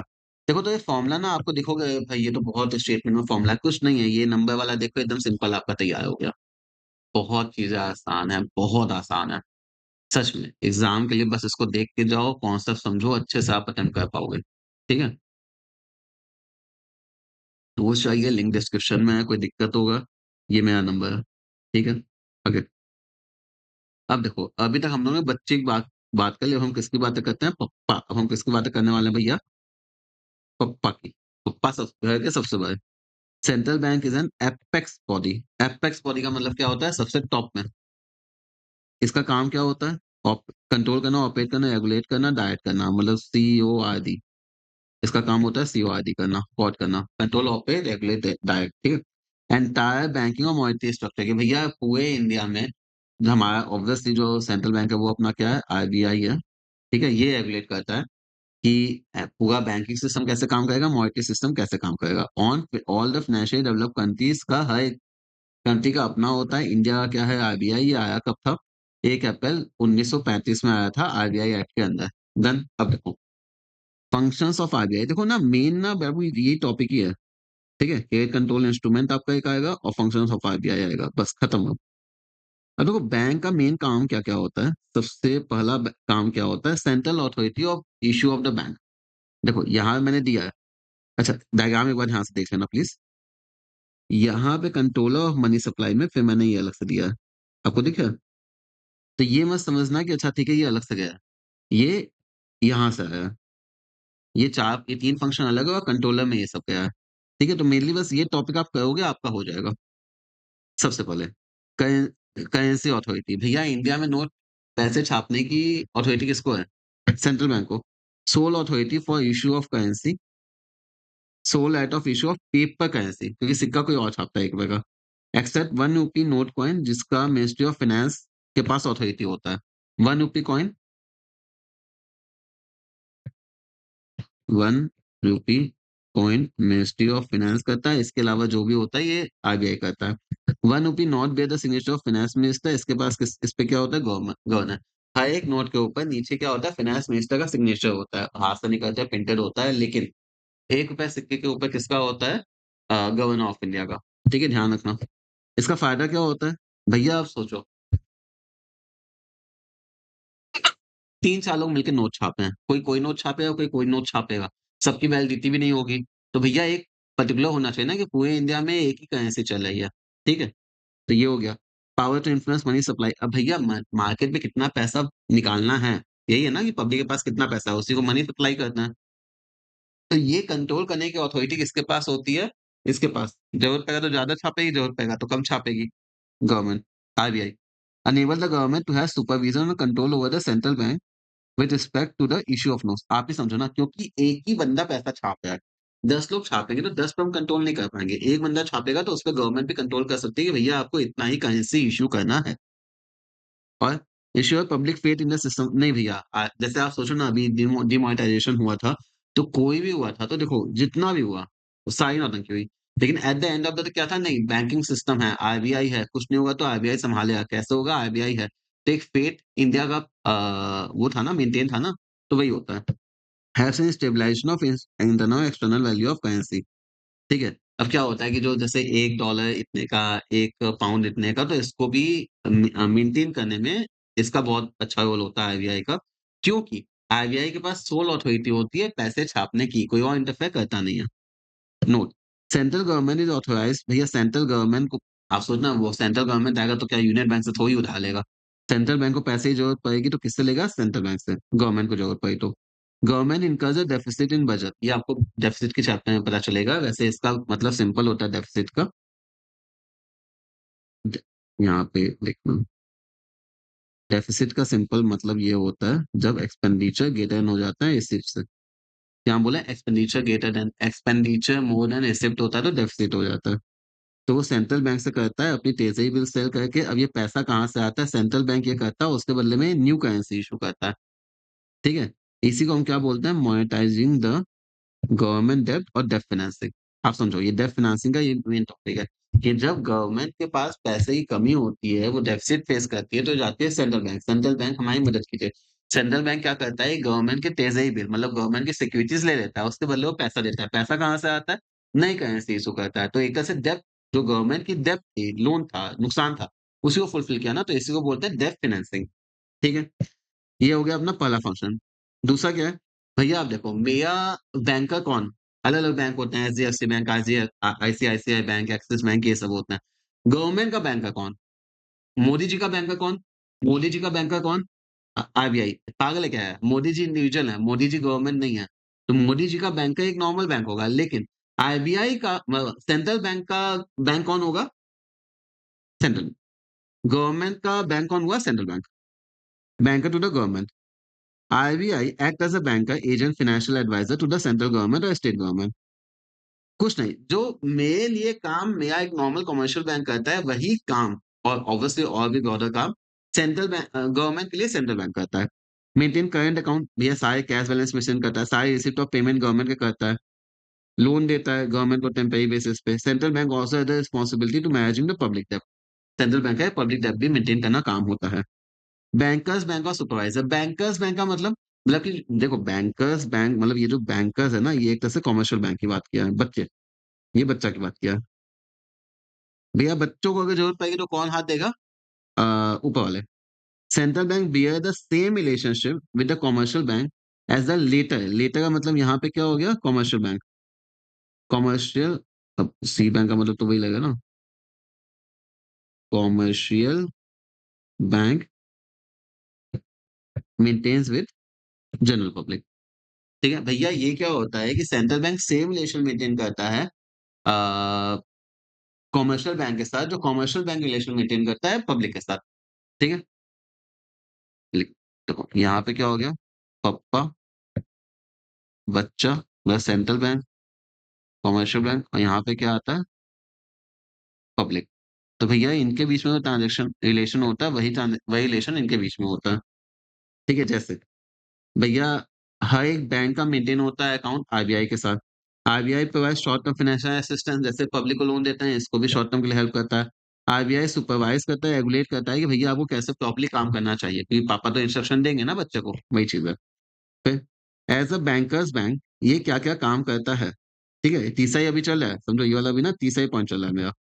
ठीक है, एज अ बैंकर्स बैंक, बैंकों का बैंक में क्या क्या काम करता है, सबसे पहले देखो यहाँ पे क्या होता है ना, अब पहले देखो कि यहाँ पे हमारे पास दो रिजर्व होते हैं, हमने कहीं ना कहीं मेंटेन, तो अभी कल 20% पे चलता है। ठीक है, commercial bank are required to maintain a certain portion of their deposit known as the cash reserve ratio और CRR with the central bank. कि भैया क्या होगा कि जो अभी सीखते हैं ना कम्युनिकेशन में, आप क्या करोगे, तो इसके पहले ना एक चीज बता देता हूँ, बाद में फिर दिक्कत ना हो। देखो मेरा लीगल रिजर्व रेशियो 2 जाता है, अभी नीचे सब लिखा हुआ है, लेकिन एक बार देख लो, कैश रिजर्व रेशियो, एसएलआर मतलब स्टैट्यूटरी मतलब कंपल्सरी मैंडेटरी लिक्विडिटी रेशियो। ये वाला क्या होता है, बच्चा रखता है पापा के पास, और ये वाला क्या होता है, बच्चा अपने पास ही साइड में रखता है, इस इससे ये लोन नहीं दे सकता, ये अंतर होता है। कैश रिजर्व रेशियो का मतलब क्या होता है कि एक हिस्सा अपने डिपॉजिट का सेंट्रल कॉमर्शियल बैंक किसके पास रखता है, आरबीआई के पास, सेफ्टी के लिए, तो इस कस्टडी हो गई ना उतने 10% 5% की। In a way central bank as the custodian of reserve for commercial bank. ठीक है, central bank hold this reserve to ensure bank do not run out of money for the customer demand. कि भैया ऐसा ना हो कि आप अपने पास कुछ सेफ्टी रखते नहीं, सारा पैसा आपने लोन में दे दिया, तो कस्टमर आएगा तो उसको भी तो पैसा वापस देना पड़ेगा, डिमांड डिपॉजिटर मना तो कर नहीं सकते। तो अगर जरूरत पड़ेगी तो कुछ पैसा हम आपके पास रखें, कुछ नहीं, आपने अपनी इनकम का एक पैसा मम्मी को सेव कर दिया कि मम्मी आप रखो ध्यान से, कभी जरूरत पड़ेगी तो काम आ जाएगा, वही चीज है। आगे, लेंडर ऑफ लास्ट रिसॉर्ट, कुछ नहीं हुआ भैया, सब जगह से हार गए, तो आखिरी सहारा कौन देगा, पप्पा। तो भैया यहाँ पे वही होती है कि बैंकों का मतलब आखिरी सहारा देने को ही आता है लेंडर ऑफ लास्ट रिसॉर्ट। ठीक है, तो वो कौन होता है कमर्शियल बैंक के लिए, पापा। पापा वाला रिलेशन ध्यान रखो, दिक्कत ही नहीं होगी। When commercial bank fail to meet their financial requirement, they approach the central bank कि भैया आप तो हमारी कुछ मदद करो। लास्ट रिसॉर्ट, सब जगह से हार गए। Central bank assist this bank for through discounting of approved securities और बिल ऑफ एक्सचेंज, ऑब्वियसली कोई ना कोई सिक्योरिटी तो अपना देगा, इस लाइन में परेशान मत होना। Central bank plays the role of guarantor for them, क्या है, कोई नहीं, ये हमारे बच्चे हैं, कहीं डूब नहीं है, हम इनके ऊपर मेरा हाथ है। कहीं आप देखते हो ना न्यूज में, ये बैंक में दिक्कत हो गई, वो बैंक में दिक्कत हो गई, तो आरबीआई का हाथ रहता है ना, maintain a sound and healthy banking system के लिए जरूरी होता है। क्लेइंग हाउस, अब देखो क्लेइंग हाउस का मतलब एक बार हम लोग कहीं समझ लेते हैं। ठीक है, देखो यहाँ पे तो ये जगह दिख रही है, देखो होता क्या है क्लेइंग हाउस का मतलब कि ये है मेरा यूनियन बैंक, ये है मेरा एचडीएफसी बैंक। ठीक है, होता क्या है कि मोहन गया यहाँ पे चेक लेके, चेक किसकी थी, एचडीएफसी बैंक की थी। ठीक है, कि भैया यहाँ पे ये मोहन है, चेक लेके गया किसके नाम की, सोहन के नाम की, कि भैया सोहन के अकाउंट से मैं निकाल के दे दो, यहाँ पे सोहन का अकाउंट है। अब हुआ क्या, यूनियन बैंक और एचडीएफसी बैंक की तो आपस में तो कोई उतना बहुत ज्यादा है नहीं, तो यहाँ पे आ गया आरबीआई, इसका खाता इसके पास भी, इसका खाता इसके पास भी, तो एक तरह से क्या लिखा है, तो यूनियन बैंक को एचडीएफसी में कोई ट्रांजेक्शन करना है, जो बच्चों के बीच में कोई ट्रांजेक्शन करना है, कोई चेक अगर क्लियर करना है, तो वो दोनों कहाँ पे गए, मम्मी के पास गए, मम्मी पापा कोई भी। अब मम्मी से बोले, मम्मी मम्मी देखो हमें ये वाला इनसे चाहिए इतना पैसा। मम्मी बोली ठीक है भैया, अकाउंट है क्या एचडीएफसी के पास, हाँ है। तो वो चेक की कि जो तुम चेक लेके आए हो सोहन के नाम की, हाँ भैया सोहन का यहाँ पे अकाउंट है, और उसने साइन वाइन करके दिया है। तो एचडीएफसी से फिर उतना पैसा कहाँ ट्रांसफर हो जाएगा, यूनियन में, तो एक तरह से क्लियर हो गई ना चेक, बेसिक यही है। ठीक है, कहाँ गया, ये है। All commercial bank have their account with central bank, अभी जैसे बोला है, therefore the central bank can easily settle claim between various bank against each other obviously मैंने इसको तो चेक के माध्यम से बोला है, लेकिन कोई भी अगर क्लेम आपस में सेटलमेंट हो, दोनों भाइयों के बीच में कोई भी लफड़ा हो, तो सेंट्रल बैंक आराम से क्लियर कर देता है कि हाँ भैया देखो, तुम्हें एचडीएफसी से इतना पैसा चाहिए ना, हाँ एचडीएफसी का मैं अकाउंट मेरे पास मेंटेन है, लो ये वाली चीज है। ज्यादा पंचायती नहीं होती है, पूछना नहीं होता है फिर। ठीक है, this function is known as clearing house function of the centre. ठीक है, क्लियर। देखो एकदम आखिरी सांस ले आ बेटा, 6 पे आ गया, 7 पेज में ये खत्म हो जाएगा, और यहाँ पे तो मैंने डिफरेंस बना के दिया हुआ है सस्ता। तो एक पन्ने का बस टॉपिक बचा हुआ है, बहुत ध्यान से सुनना। अब देखो ये वाला टॉपिक ना इंपॉर्टेंट है, काम का थोड़ा कॉन्सेप्चुअल है, अगर आपको समझ में आ गया तो आप एकदम हलवा की तरह हो जाएगा। तो आराम से सुन लो बस। सुनिए, होता क्या है, क्रेडिट कंट्रोल। अब होता क्या है कि यार क्रेडिट कंट्रोल कुछ नहीं, मनी सप्लाई के कंट्रोल की बात हो रही है कि मार्केट में कितना पैसा फैलेगा। ठीक है, आरबीआई कैसे कंट्रोल करती है, दो तरीके से कंट्रोल करती है, उसके मेजर्स होते हैं। एक तो होता है क्वांटिटेटिव मेजर, यहाँ पे हम नंबर में बेसिकली बात करते हैं, और यहाँ पे थोड़ा ज्ञान ज्ञान देने की बात करते हैं, क्वालिटेटिव मेजर। ठीक है, तो यहाँ पे 1 2 3 4 5 और यहाँ पे 3 है, बस ये करो आपका टॉपिक खत्म। सुनो, रेपो रेट क्या होता है? सबसे पहले कंट्रोल ऑफ मनी सप्लाई पढ़ लेते हैं।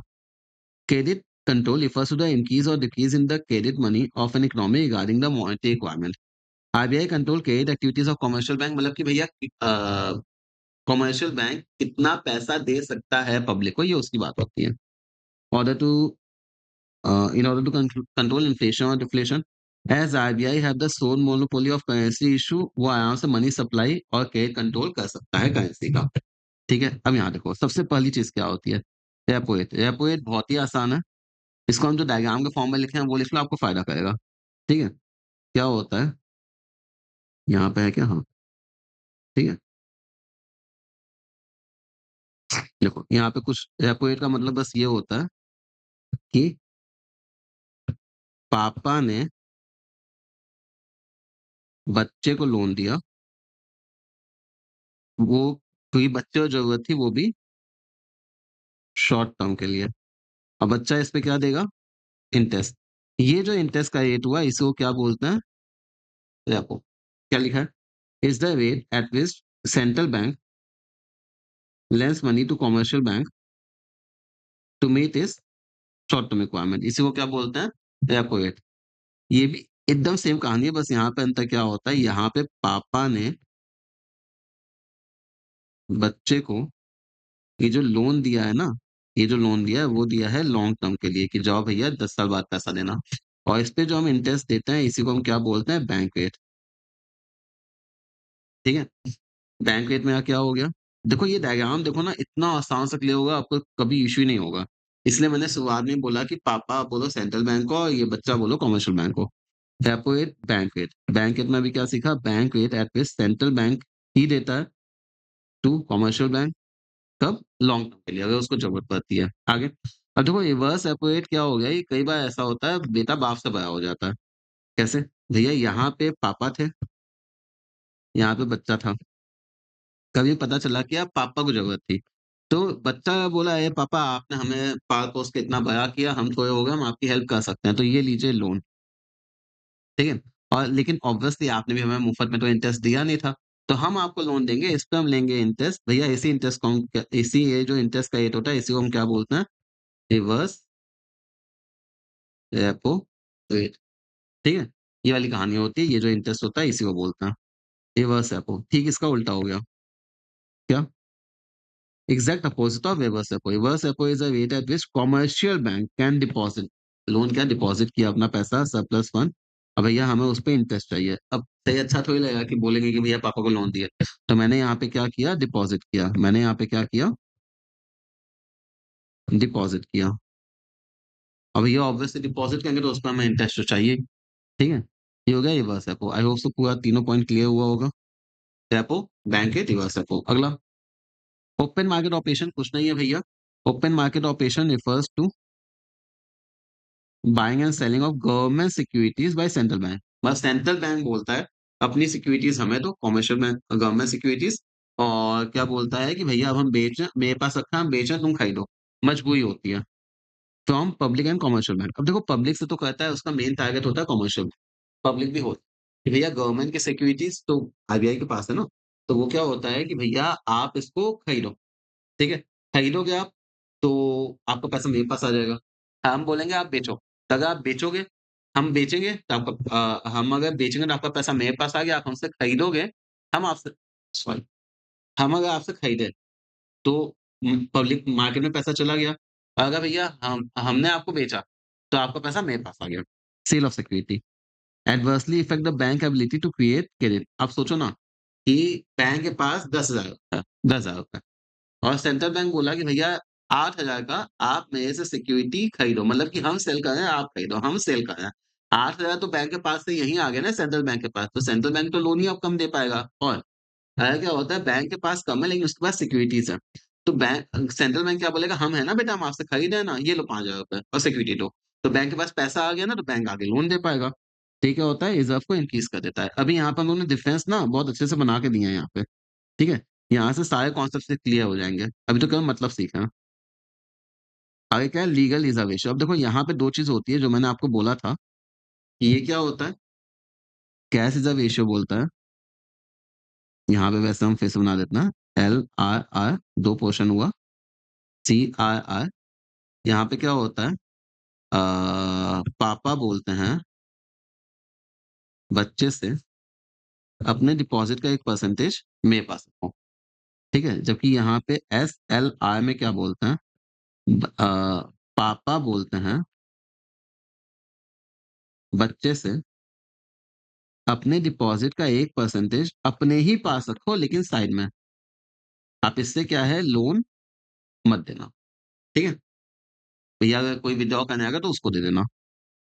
इसमें पहला क्या है अपना cash reserve ratio refers to the minimum percentage of net demand and liabilities to be kept by commercial bank with central bank कि भैया आपको इतना पैसा मेरे पास रखना है। जबकि अगर जाओगे इसमें स्टैट्यूटरी लिक्विडिटी रेशियो में तो ये क्या बोलता है minimum percentage of net demand and time deposit of commercial bank acquired to be kept with themselves कि भैया ये पैसा आप अपने पास ही रखोगे। आप इससे लोन नहीं दे सकते। आप हमें मत दो लेकिन अपने पास साइड में रखो।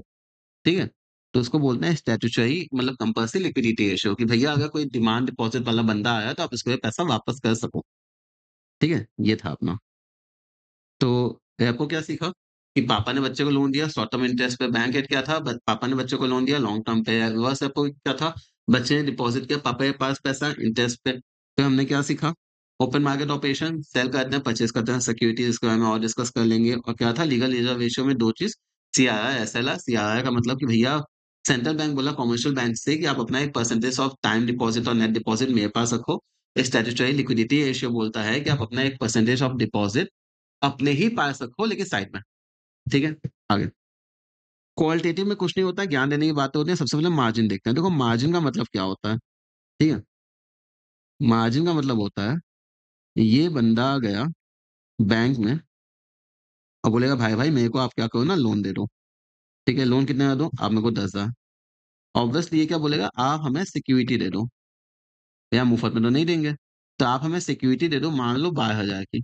तो देखो ये जो मैंने आपको बोला ना कि भैया कितने का डिफरेंस है सिक्योरिटी का, ये जो सिक्योरिटी का डिफरेंस है 2,000 मान लो इस केस में कितना परसेंट हो गया मेरा 20%। इसी को हम बोलते हैं मार्जिन, ठीक है? कि आप मेरे पास कोई भी अगर लोन लेने आओगे तो मुझसे ज़्यादा की ही सिक्योरिटी आपके पास रखेंगे। कितने ज़्यादा की वो जो डिफरेंस होता है उसी को हम मार्जिन बोलते हैं।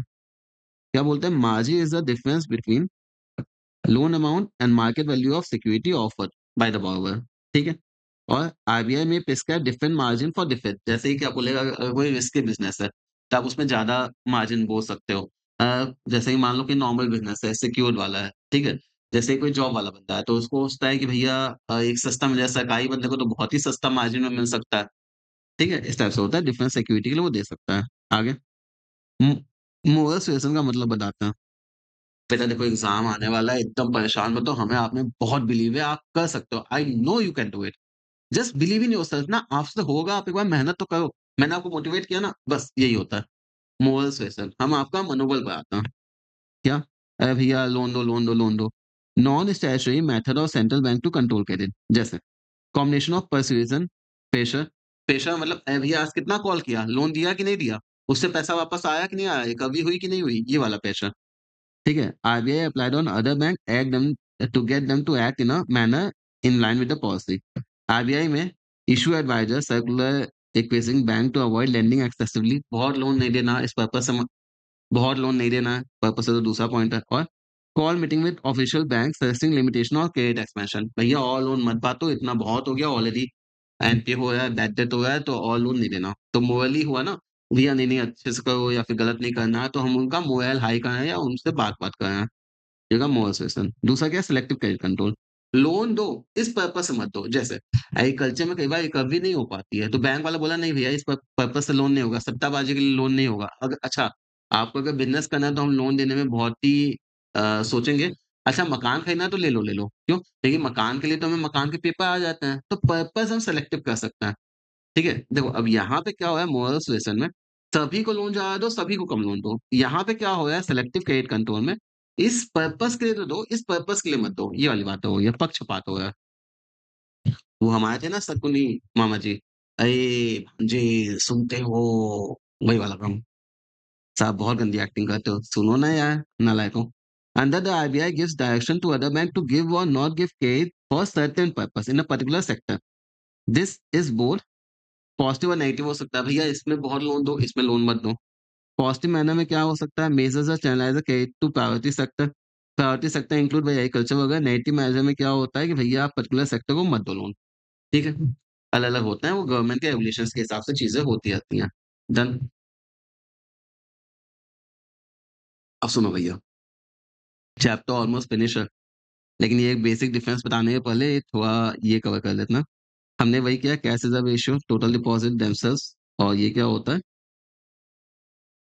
ओह माय गॉड! छोली, छोली, छोली। यहाँ बेटा इसकी टोपी उसके सर हो गई है। Part of total deposit central, हम क्या कहें, हम यहाँ पे क्यों सही कहें?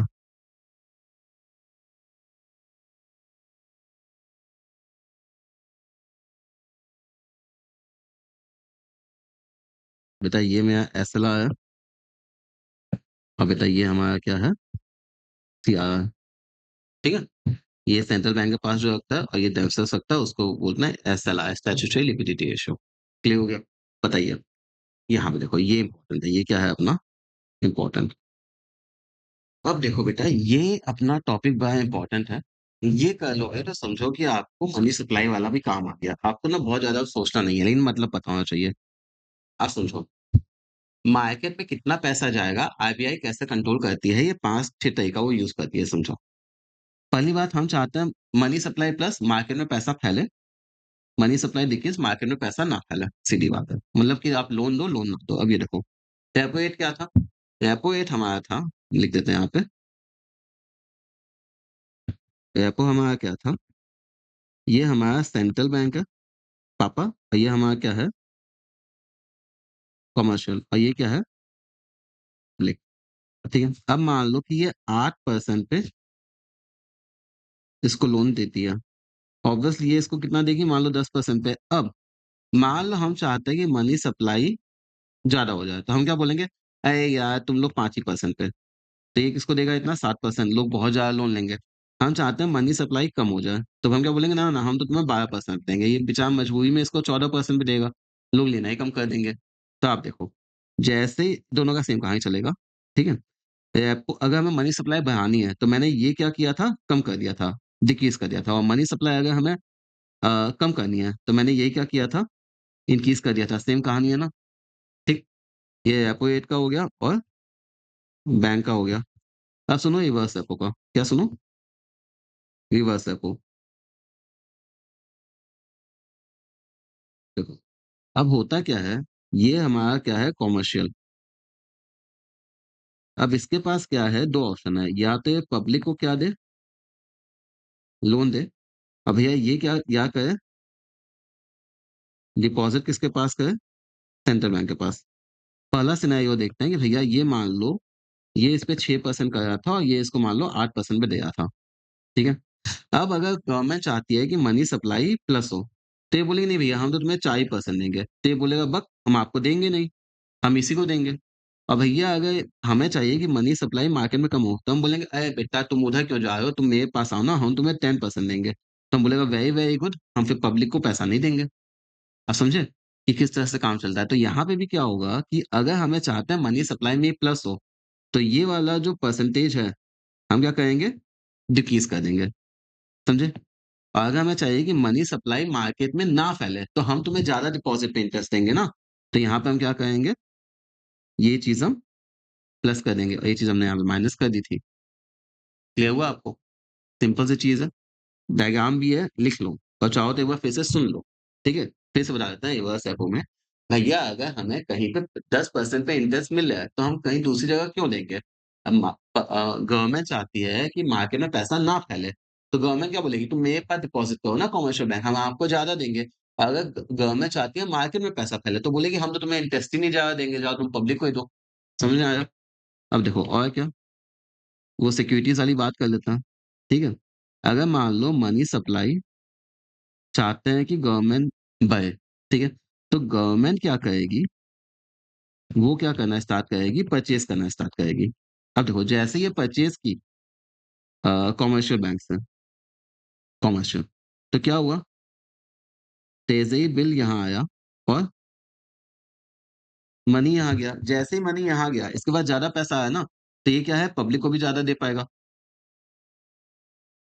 यहाँ पे कर देता हूँ, ठीक है? कैसे? यहाँ पे ठीक है, चलो। हम बोल रहे हैं मनी सप्लाई प्लस करना है और मनी सप्लाई को क्या है, लेस करना है।